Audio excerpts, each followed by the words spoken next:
también para meditar en su palabra. Y vamos a continuar en esta semana con nuestra exposición de las parábolas del Señor Jesucristo. Les voy a pedir que me acompañen en su Biblia al capítulo número 18 de Mateo, versículos del 23 al 35.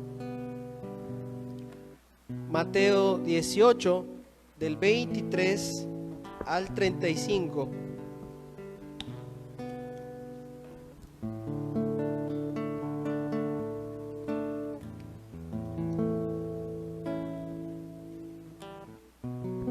Dice su palabra: por lo cual el reino de los cielos es semejante a un rey que quiso hacer cuentas con sus siervos. Y comenzando a hacer cuentas, le fue presentado uno que le debía 10,000 talentos. A este, como no pudo pagar, ordenó su señor venderle, y a su mujer e hijos y todo lo que tenía, para que se le pagase la deuda. Entonces aquel siervo, postrado, le suplicaba diciendo: Señor, ten paciencia conmigo, y yo te lo pagaré todo. El señor de aquel siervo, movido a misericordia, le soltó y le perdonó la deuda. Pero saliendo aquel siervo, halló a uno de sus consiervos que le debía 100 denarios, y haciendo de él le rogaba diciendo: págame lo que me debes. Entonces su consiervo, postrándose a sus pies, le rogaba diciendo: ten paciencia conmigo, y yo te lo pagaré todo. Mas él no quiso, sino fue y le echó en la cárcel hasta que le pagase la deuda. Viendo sus consiervos lo que pasaba, se entristecieron mucho, y fueron y refirieron a su señor todo lo que había pasado. Entonces, llamándole su señor, le dijo: siervo malvado, toda aquella deuda te perdoné, porque me rogaste. ¿No debías tú también tener misericordia de tu consiervo, como yo tuve misericordia de ti? Entonces su señor, enojado, le entregó a los verdugos hasta que pagase todo lo que le debía. Así también mi Padre Celestial hará con vosotros si no perdonáis de todo corazón cada uno a su hermano sus ofensas. Oremos. Bendito Dios y Padre, nos presentamos delante de ti, pidiéndote que tu palabra, Señor, en esta tarde venga a hacer la obra en cada corazón de mis hermanos. Pido que tu palabra, Señor, sea sembrada y dé fruto abundante, fruto según tu voluntad en cada uno de ellos. Tú, Señor, eres quien conoce las vidas y los corazones, las necesidades, Señor, y tú has de obrar a través de tu bendita palabra. Utilízame, Señor, como un instrumento para gloria de tu nombre. En Cristo Jesús. Amén. Esta parábola, hermanos, que leímos, se ubica en el capítulo número 18 de Mateo, el cual todo el capítulo se dedica a hablar acerca de las relaciones entre los creyentes. Y la parte más fundamental para que exista el amor y las sanas relaciones entre el pueblo de Dios es el perdón. De hecho, es el rasgo característico, es el rasgo distintivo de los hijos de Dios. Para el ser humano, lo más natural es el rencor. El perdón no es una expresión natural de su persona. Escuchamos constantemente que si me las hace, me las paga. El hombre natural, el hombre carnal, siempre habla de esta manera: a mí el que me las hace, me las tiene que pagar, y apenas pueda me las voy a cobrar. Pero para el creyente, la palabra del Señor nos enseña que vamos hacia la dirección opuesta. Si me las hace, lo perdono. Si me las hace, lo tengo que perdonar, por cuanto mi Padre ya me ha perdonado. Esta parábola aparece dentro de un contexto en el cual el apóstol Pedro hace una pregunta al Señor: Señor, ¿cuántas veces voy a perdonar a mi hermano que peca contra mí? ¿Hasta 7 veces, Señor? El apóstol Pedro se mostraba a él mismo como un hombre piadoso. La ley judía o la tradición judía decía: 3 veces perdonarás a tu hermano, mas a tu enemigo no lo perdonarás. Y aquí el apóstol Pedro quiere ponerse en alto diciendo: Señor, la ley judía, la tradición judía dice que debemos perdonar 3 veces a lo mucho. Pero Señor, podríamos perdonar hasta 7 veces, ¿verdad? Y el Señor le dice: no, Pedro, no es hasta 7 veces. Si no te digo, aún hasta 70 veces 7. Si usted tiene su niño allá, dígale que multiplique 70 por 7. La tabla de 7 es la que menos nos aprendemos, ¿verdad? 70 veces 7 son 490 veces. Que no se refiere a que 490 ofensas vamos a perdonar de una persona, sino que se refiere a que si la ley judía dice 3 veces, y si tú, Pedro, dices que 7 veces, yo te digo que vas a perdonar tantas veces que no vas a poder llevar la cuenta. La expresión 70 veces 7 era simplemente la forma de decir de Jesús: vas a perdonar infinidad de veces. Y para ilustrar su punto, para explicar su razón, su motivo, el Señor cuenta la parábola que acabamos de leer. Con la simple lección: el creyente siempre debe de perdonar. Y como hemos estado haciendo en esta exposición de las parábolas, vamos a explicar la parábola, vamos a interpretar la parábola y luego vamos a aplicarla a nuestra vida. Observe la parábola. Dice que el reino de los cielos es semejante. Es decir, que estamos hablando del reino de Dios. Esta parábola no está dirigida a los incrédulos o a los no creyentes. Está dirigida a nosotros, el pueblo de Dios, a cómo nosotros debemos de tratarnos los unos a los otros. Dice que es semejante a un rey que quiso hacer cuenta con sus siervos. El rey nombra gobernadores sobre sus tierras, nombra terratenientes a los cuales divide su reino y los pone a cargo. Le da las responsabilidades de poner trabajadores en los campos, de poner trabajadores en los ganados, de poner trabajadores en el molino y en todas partes. Reunir de lo que ellos trabajen y llevar la parte del impuesto al rey. Ese era el trabajo de muchos gobernantes. Entonces el rey llama a sacar cuentas y le presentan uno que le debe 10,000 talentos. ¿Cuánto es un talento? Un talento es una unidad de medida que va desde los 26 hasta los 36 kilogramos de oro. Es decir, que este hombre debía 300,000 kilogramos de oro. Ojo, no estamos hablando que le debía 300,000 pesos. Estamos hablando que le debía 300,000 kilogramos de oro. Aquellos hombres o mujeres casadas tengan a bien saber que su anillo de matrimonio pesa menos de 10 gramos. Y costó, depende hace cuánto tiempo lo hayan comprado y depende del quilaje, pero andará como unos entre 3 a 8,000 pesos su anillo, por 10 gramos o menos de oro. Este hombre debía 300,000 kilogramos de oro. Se calcula que la deuda de este hombre era prácticamente la mitad de la tierra de Palestina, la mitad de los impuestos de toda la tierra de Palestina.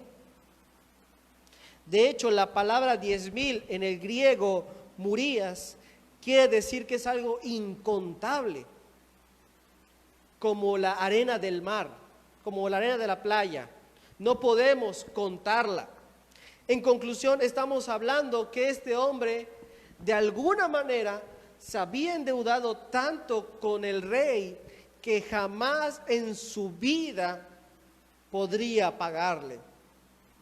Entonces el rey dice: bueno, te tomaré a ti, tomaré a tu esposa, tomaré a tus hijos, tomaré tu tierra, tomaré tu casa y tomaré todo lo que tienes para cobrarme. Serán mis esclavos y yo haré con ustedes lo que me plazca. Entonces aquel siervo se da cuenta de que su deuda es impagable, se da cuenta de que realmente le debe mucho al rey y se tira al suelo, se postra, se hace bolita con la frente contra el suelo y suplica diciendo: Señor, ten paciencia conmigo y yo te lo voy a pagar todo. ¿Cuándo este hombre iba a poder pagar? Nunca. Pero él dice: Señor, yo te lo voy a pagar todo, porque está desesperado. Realmente jamás iba a poder pagar, pero él, con tal de que no tomen a su familia, con tal de que no lo tomen a él, dice: Señor, por favor, solamente tenme paciencia y yo te voy a pagar todo. Y el rey es movido a misericordia. Lo suelta y le perdona la deuda. Observe que el rey no le dice: está bien, te voy a soltar y me vas a ir pagando poco a poco lo que me debes. Sino que el rey toma la libreta donde estaba apuntada la deuda, arranca la parte donde está escrita la deuda y la rompe. Ya no hay nada que compruebe que este gobernante, este siervo, en algún momento le debió al rey. Es decir, el rey se olvidó de 300,000 kilogramos de oro por misericordia. El rey claramente perdió una gran suma de dinero. Su perdón le costó. Termina la audiencia y el rey deja ir al siervo. Y el siervo se halla con uno de sus iguales, con uno de sus consiervos, que le debía 100 denarios, el salario de 100 días. ¿Cuál es el salario mínimo? 100 pesos. Le debía a este hombre entonces aproximadamente, las matemáticas no son lo mío, son unos 10,000 pesos. Más o menos esa era la cantidad que le debía. Se encuentra un hombre que le debía 10,000 pesos aproximadamente, 100 denarios. Entonces, ¿qué es lo que hace? Lo toma. Dice, haciendo de él, es decir, que lo toma del cuello de la ropa y con el mismo cuello lo empieza a alzar y lo empieza a asfixiar. Y lo está ahogando diciéndole: págame lo que me debes. Recuerde que este hombre acaba de salir de la audiencia con el rey, se le había sido perdonado 300,000 kilogramos de oro y está yendo con una persona que le debe solamente 100 denarios y lo está ahogando por ello, lo está ahorcando. ¿Quién tenía más derecho de ahorcar? ¿Un siervo o el rey? Claramente el rey, por ser rey, tenía más derecho. ¿Y quién tenía más razón para ahorcar? ¿El siervo o el rey? Claramente el rey, porque su deuda era mayor, porque lo que él estaba perdiendo era mucho más. Y el siervo le dice a su consiervo: ten paciencia conmigo y yo te lo pagaré todo. No le está diciendo perdóname la deuda, sino que le está diciendo perdóname porque yo te voy a pagar. Podríamos pensar que esa deuda sí es pagable poco a poco. Podríamos decir que esa cantidad de 100 denarios podría pagarle 10 denarios diarios. Y en 10 días ya habría saldado la deuda, o 10 denarios a la semana, y en 10 semanas ya habría saldado la deuda. Mas él no quiso, sino que lo acusó, lo juzgó y lo mandó a la cárcel hasta que pagase la deuda. Usted lee esto, yo leo esto y ya estamos indignados. Decimos, ¿cómo es posible? ¿Cómo se atreve? Incluso podríamos expresar que es un malvado. Podríamos usar otras palabras para describirlo, pero el asunto es que no entendemos cómo un hombre que se le perdonó la deuda impagable ahora no puede perdonar una deuda de 100 denarios. Recuerde ese sentimiento y ese pensamiento que usted tiene porque nos va a servir más adelante. Unos consiervos ven lo que pasa, se entristecen y van con su señor a contarle todo lo que había pasado. Como era de esperarse, el rey, enfurecido, indignado, lo manda a llamar y le dice: siervo malvado, toda aquella deuda te perdoné porque me rogaste. ¿No debías tú también tener misericordia, como yo tuve misericordia de ti? El rey le está diciendo aquí: yo te perdoné 300,000 kilogramos de oro y te dije que me los pagues poco a poco. Y si yo te perdoné eso, tú debiste haber actuado de la misma manera con alguien que te debía mucho menos. Entonces su señor, enojado, lo entregó a los verdugos. Cuando leemos la palabra verdugos pensamos que es en aquel que corta la cabeza. Sin embargo, aquí la palabra verdugo hace referencia a carceleros o a torturadores. Entonces lo encierran, lo castigan, lo torturan hasta que pagase todo lo que debía. ¿Qué molestó al rey? La falta de misericordia, porque con él se había hecho misericordia, pero este siervo no quiso. No es que no haya podido, porque claramente es posible, sino que no quiso hacerlo.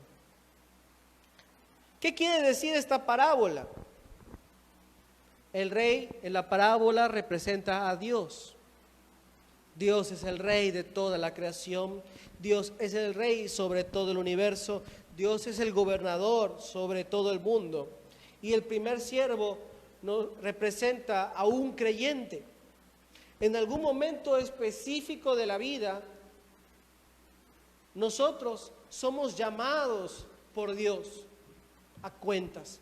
No estamos hablando de un juicio final, sino un momento en el cual el hombre se da cuenta de que es un pecador y que tiene una deuda impagable para con el Dios santo, justo, bueno, la cual de ninguna manera va a poder saldar.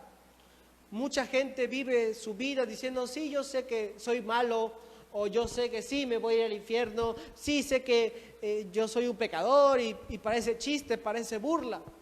Pero llega un momento en la vida del hombre en el cual realmente se encuentra con Dios, se encuentra con la santidad de Dios y queda abrumado por el peso de su pecado y dice: Señor, ¿qué es lo que he estado haciendo con mi vida todo este tiempo? ¿Cómo pude haber ofendido tanto tu ley? Y es cuando ese hombre se da cuenta de que no puede complacer la santidad de Dios. El castigo que le corresponde a tal pecador es uno: el infierno, el castigo eterno, por cuanto su deuda es grande delante del rey. Pero nuestro Dios, por misericordia, por cuanto da la oportunidad a los hombres de poner su fe en Jesucristo para salvación y para perdón de pecados, Dios lo absuelve de la culpa, del pecado, de la deuda. Por medio de la fe en Jesucristo, por un arrepentimiento genuino de los pecados, aquel hombre que se hizo consciente de su pecado delante de Dios, Dios toma su deuda y la cancela, la rompe y la olvida totalmente. Dice la palabra que Él tira nuestros pecados y nuestras maldades a lo más profundo del mar, donde ya no habrá de acordarse más de ellos. Todos nuestros pecados son borrados. Al salir de la presencia de Dios, de aquel momento del encuentro con Dios, se topa con otro creyente, con un consiervo, el cual efectivamente lo ha agraviado. Las relaciones humanas siempre conllevan esto. Puede ser que exista mucho amor, puede ser que exista mucha amistad, pero por la misma convivencia, por el mismo trato, en algún momento nos llegan a herir y llegamos a herir a la otra persona. Efectivamente, aquí nos han agraviado. Alguien ha ofendido a este creyente, no lo hace a un lado. Pero así como la deuda de uno es menor a la del otro, así la ofensa de este creyente a su consiervo es mucho menor que la ofensa del otro ante Dios.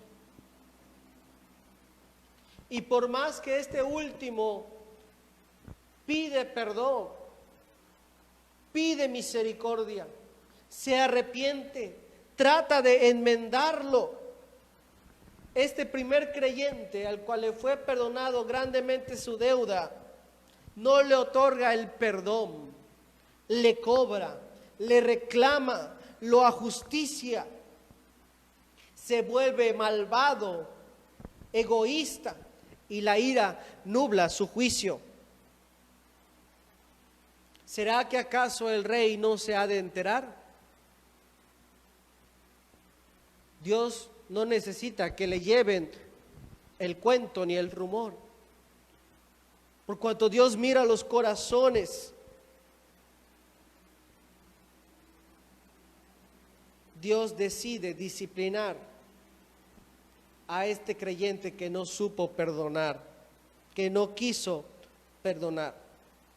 No lo está lanzando a las tinieblas, al infierno, a donde es el lloro y el crujir de dientes, sino que lo está lanzando a los verdugos, es decir, que lo está mandando a un tiempo de disciplina y de castigo divino. Por el simple hecho de no perdonar, sí, así es. ¿Qué le sucede a un creyente que no perdona? Primeramente, su relación con Dios es dañada. La oración se vuelve insípida. La lectura bíblica se vuelve infructuosa y aburrida.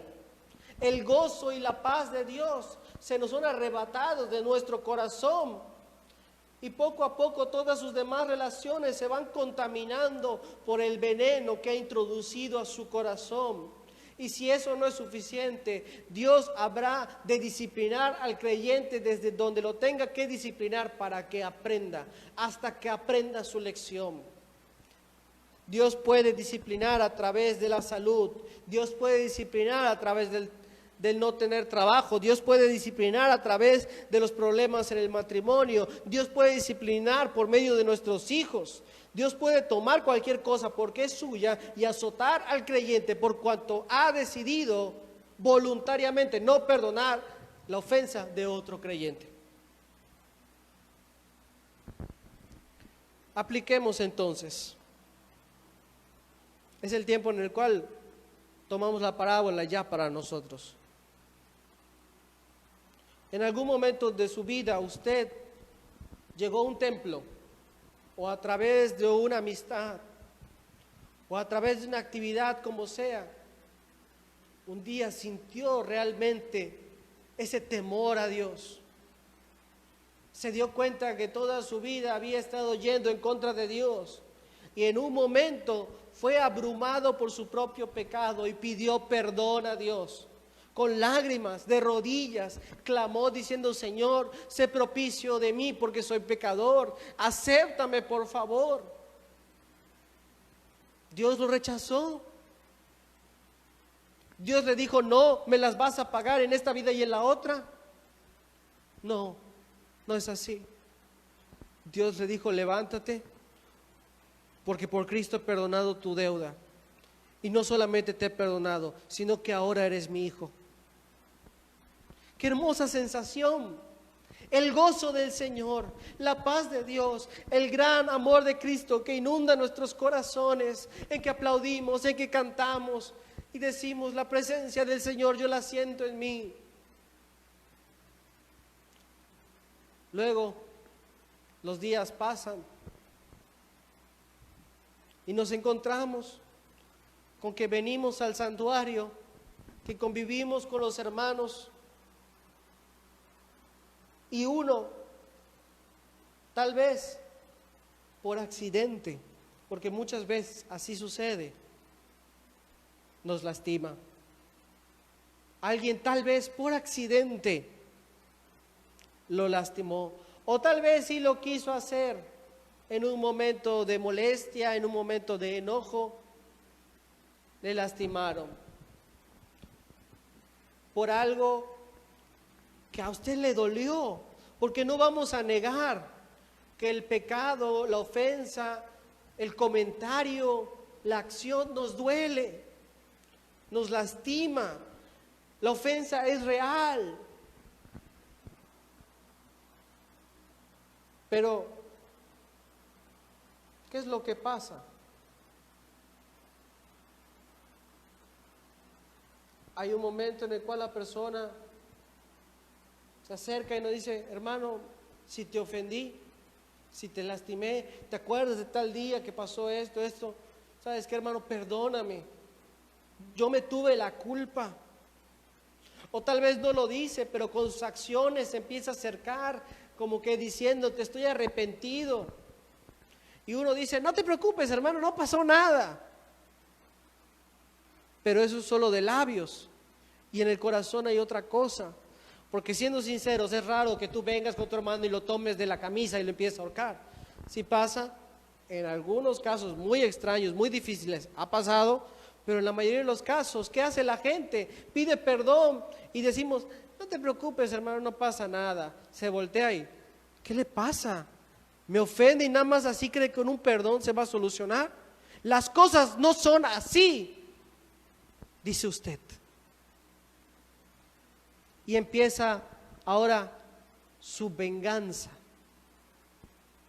No le quema la casa tal vez, pero ahí empieza a esparcir rumores. Ahí empieza a esparcir su rencor, su odio, a hablar mal de esa persona delante de otros creyentes. Empieza a publicar sus directas e indirectas a través de las redes sociales. Empieza a quejarse, a murmurar, y cuando ve que algo malo le sucede, se ríe y dice, ajá, eso faltaba para que aprenda. Justicia de Dios. Porque hay un Dios que todo lo ve, decimos dentro de nuestro corazón.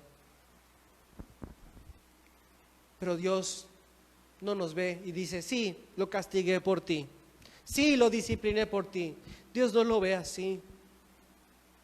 Dios lo que piensa es, oye, yo te he perdonado demasiado. A mí perdonarte me costó mi hijo. A mí lavar tus pecados me costó mi hijo. Y yo te perdoné todo lo que hiciste. Tu fornicación, tu alcoholismo, tu violencia, tu odio, tu idolatría, todo yo te lo perdoné. ¿Y tú? Porque se llevaron tu chanchamito, ¿no puedes perdonar?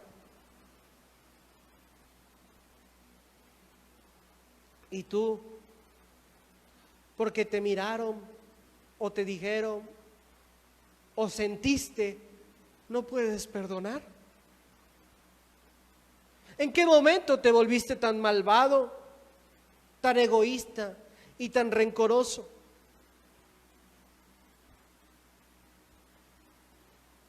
Te voy a disciplinar hasta que aprendas a perdonar. hasta que te dispongas a arreglar ese problema que tienes en tu corazón. Hermano, tal vez usted, yo no lo juzgo, pero le invito a que se examine a sí mismo. Tal vez usted ya no desea orar, tal vez ya no siente la presencia de Dios en la oración, tal vez usted se siente todos los días cansado, tal vez usted siente fastidio y desánimo de la vida porque sigue guardando un rencor en su corazón. Tal vez usted venía y nada más así aplaudía y con sus labios no cantaba, o tal vez solo de labios para afuera. No porque la presencia de Dios no esté en el santuario, no porque la presencia de Dios no se mueva en los cultos, no porque la presencia de Dios no esté en medio de su pueblo, es porque tal vez usted aún tiene rencor en su corazón. Tal vez por ese rencor en su corazón sigue teniendo problemas con los hermanos, problemas con la gente del pueblo, problemas en su matrimonio, problemas con sus hijos, porque aún está guardando veneno dentro de su corazón. Y déjeme decirle que Dios no va a dejar de disciplinarlo hasta que usted se examine, hasta que sea honesto y hasta que perdone de la misma manera que Dios le ha perdonado. Por el amor y la misericordia del Señor, por el gran amor de un pastor hacia sus ovejas, les ruego, por favor, perdonen por cuanto Cristo ya les ha perdonado. Nada de lo que les han hecho se compara con lo que nosotros le hicimos a Dios. Nada que ustedes puedan perdonar se compara con lo que Dios ya ha perdonado a nuestras vidas. Y solamente les dice, perdónalo y te restauraré. Perdónalo y sanaré tus heridas. Perdónalo y volverás a ver la bendición mía sobre tu vida. Si no, Dios seguirá disciplinando hasta donde tenga que hacerlo. El libro de Corintios, cuando habla de la Santa Cena, nos dice que incluso por el pecado algunos ya duermen. Y qué horrible ha de ser disciplinado duramente por Dios por algo como el rencor. Solamente tiene que ponerse de rodillas delante de Dios y decir, Señor, hoy decido perdonar realmente al hermano fulano de tal, a la hermana fulana, porque me hizo esto, pero ya nunca más lo habré de recordar. Y terminando, usted le manda un mensaje o después y le dice, hermano, te amo, Dios te bendiga, voy a estar orando por ti. Y en ese momento Dios habrá de restaurar todo.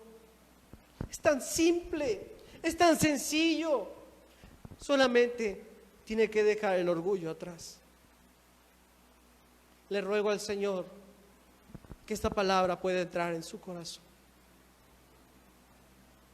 Oremos.